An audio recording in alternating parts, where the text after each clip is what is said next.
Hey guys, so my phone just decided to randomly restart when I began this video. Yeah, great. Anyway, the night before last, I finished Peter Abraham's The Tutor. And I did like it. I wish that there had been more detail with some of the different things. There is a lot that relies on the intelligence of the reader and our ability to connect the different things, and that's okay. I like that. I like authors assuming that the readers are intelligent, but I wish that different things had gone into a bit more detail. So basically, this book is about this family, a mother, father, brother, and sister. And there is a fifth member of the family who is something of a literal ghost over the rest of them. It is the oldest child who unfortunately contracted leukemia, which was discovered after he broke his leg skiing.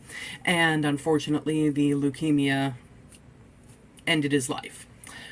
So anyway, that all happens before the novel begins. The novel begins with showing where the family is now, with a father who is interested in different things, gambling with stocks, basically.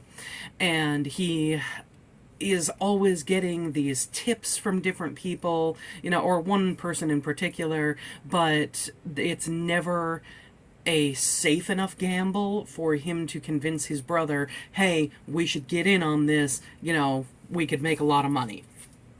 The mother is so worried about, well, things within her own career, but also so worried about her son Brandon getting into a good college, because he is just not applying himself. He seems to be getting in with the wrong crowd who, are just going out in the woods and drinking and doing drugs and stuff like that. Brandon doesn't care about college, he's not interested in it. And Ruby is an 11-year-old. She has just turned 11 in the novel. They actually celebrate her birthday, and she is obsessed with Sherlock Holmes. So, of course, that kind of book is going to appeal to me. Well, the parents find a tutor named Julian for Brandon, and Julian wasn't the initial tutor that was going to come. It was somebody else, but unfortunately she got sick, so they sent Julian, and the chapters, the entire novel is told through third person. But the over the shoulder perspective, third person, over Julian, I love how it's written, because it just, all in all, it sounds completely normal most of the time, but then, you still just get this sense of creepy and ick as you're reading it. You're just getting the sense of something isn't right here.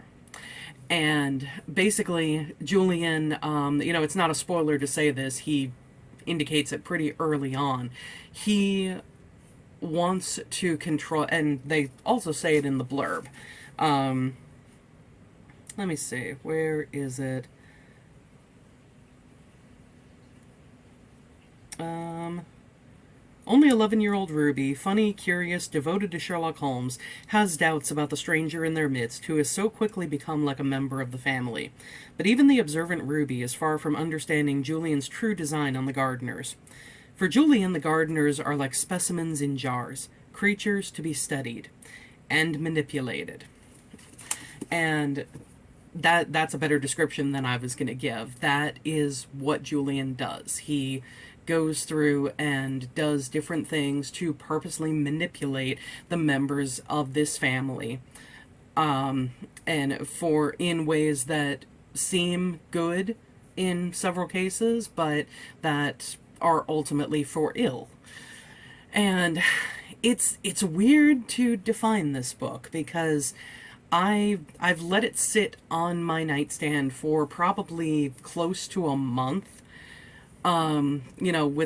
without any desire to pick it up and read it. And yet when I did start reading it, it hooked me and I didn't want to put it down. So yeah, I don't know how to define the reading experience. It definitely was worth it. I definitely am glad that I read it, but it almost felt like a chore to pick up the book and read, which is an odd experience. So I'm wondering if you guys watching have ever had that kind of thing happen to you. If you have, let me know in the comments below. I'm curious if other readers have this kind of thing. Anyway, I will see you guys next week. Thanks for watching, and if you do want an interesting book, go for Peter Abraham's The Tutor. I will see you next time, guys. Bye.